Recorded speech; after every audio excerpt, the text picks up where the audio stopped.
Olá pessoal, tudo bem com vocês? Eu me chamo Carla, sou acadêmica do terceiro período de Letras Português e fiquei responsável de abordar hoje sobre as funções da linguagem. Então, para que vocês entendam melhor as funções da linguagem, primeiro eu irei falar sobre os elementos da comunicação.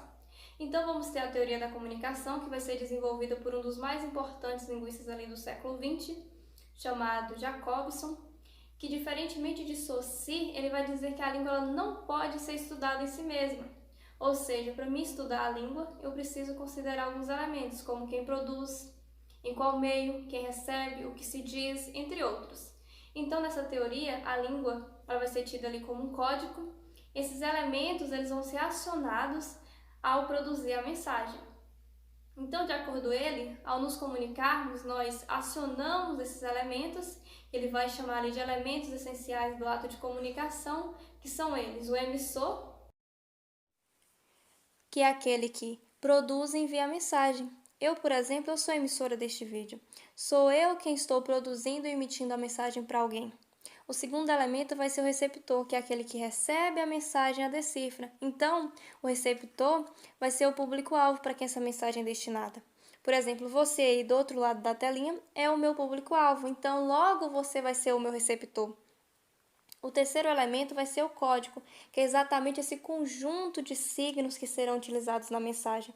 Eu, por exemplo, utilizei como código neste vídeo a língua portuguesa, tanto falada quanto escrita. Já o nosso quarto elemento, que é a mensagem, vai ser esse assunto transmitido pelo emissor ao receptor. Então, para essa mensagem ela chegar ao nosso receptor, ela passa por um canal, que é o nosso próximo elemento, que é exatamente esse meio utilizado para transmitir a mensagem, por onde fazemos essa mensagem chegar ao nosso receptor. Temos como um canal, por exemplo, a internet, a escrita, as mídias sociais, a TV, o rádio.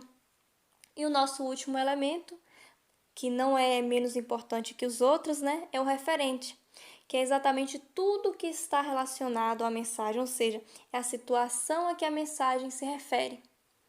E depois de eu ter pontuado, né, todos esses elementos, vocês devem estar se questionando, mas Carla, por que é necessário eu primeiro entender esses elementos da comunicação para depois eu falar das funções da linguagem? Por quê? A resposta é simples, porque a função da linguagem ela está focada exatamente no processo de comunicação. Então, dependendo de onde eu coloco o meu foco ali, eu tenho um tipo de função. Por exemplo, se o meu foco está no emissor, eu tenho a função emotiva. Se o meu foco está no referente, eu tenho a função referencial e assim por diante.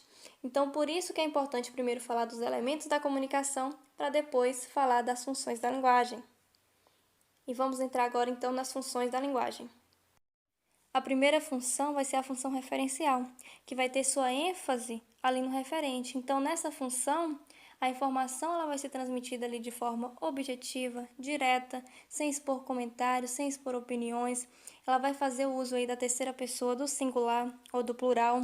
A linguagem vai ser uma linguagem denotativa, exatamente para não ter essa possibilidade de outras interpretações, além da que vai estar exposta. Então, ela pode ser encontrada em textos jornalísticos, científicos, didáticos. As notícias é um exemplo dessa função, pois ela traz ali a objetividade, o uso da terceira pessoa, a linguagem denotativa. Já a função emotiva, ela tem sua ênfase no emissor, então o objetivo do emissor é transmitir suas emoções, seus sentimentos, seus anseios. Ela faz o uso ali da primeira pessoa, da pontuação como ponto de exclamação, de interrogação, de reticência, pois ela transmite a subjetividade da mensagem. Ela pode ser encontrada em poemas, em diários, em relatos pessoais, em vlogs. Na frase, por exemplo, eu fico furiosa com essa atitude sua. Nós vamos perceber aí o uso da primeira pessoa. O emissor, a pessoa que fala, né, ela demonstra aí a indignação com relação a alguma atitude desse receptor. Então, vamos ter aí os sentimentos do emissor.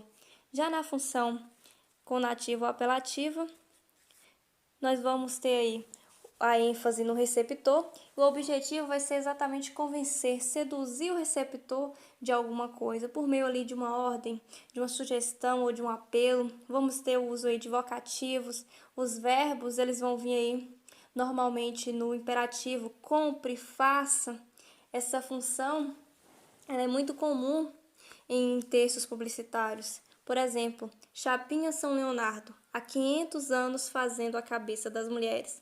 Antes Mona Crespa, depois Mona Lisa. Nós vamos perceber aí nessa propaganda que o anunciante, né, ele vai usar ali de recursos como a intertextualidade da pintura aí da Mona Lisa, do próprio humor para tentar seduzir, para tentar atingir esse receptor aí, para que ele compre esse produto, para que ele adquira essa chapinha.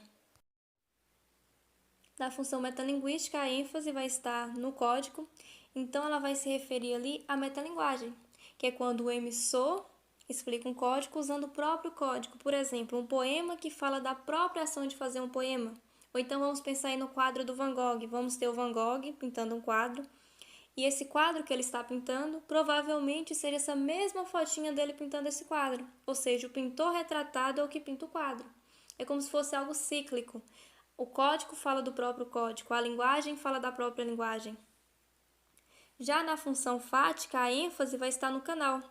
E o objetivo dessa função vai ser exatamente testar o canal de comunicação, verificar se a mensagem está sendo transmitida ali de forma clara, ou até mesmo prolongar o diálogo. Então, expressões como oi, tudo bem, né, olá, vão ser marcas dessa função. Vamos pensar num trecho aí da música do Michel Teló, por exemplo. Ei, psiu, beijo, me liga, eu tô curtindo a noite. Esse ei, psiu da música é função fática.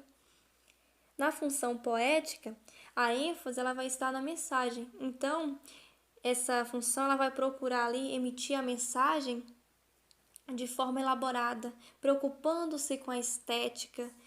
Então, o próprio texto vai ser o mais importante. No poema, era um homem bem vestido, foi beber no botequim, bebeu muito, bebeu tanto que saiu de lá assim. Nós vamos perceber no trecho que saiu de lá assim, que as letras elas estão meio desorganizadas, né? Vai ter um em cima, um embaixo, um em cima de novo, exatamente para representar o andar cambaleante dessa pessoa que está embriagada aí no poema. Então a linguagem ela vai ser empregada ali de modo a dar visualidade de como eram os passos desse rapaz do poema. E para finalizar, eu gostaria de deixar aqui também ressaltado que não é porque eu apresentei essas funções aqui de maneira separada que elas vão aparecer dessa mesma forma no texto. Ou seja, no texto pode sim ter mais de uma função, né, da linguagem, como por exemplo, a função emotiva com a função metalinguística, com a função metalinguística, com a função poética e assim por diante. Mas sempre vai ter um ali que vai predominar. Então, é isso que eu tinha, né, para apresentar. E fique aqui meu muito obrigada pela atenção de todos.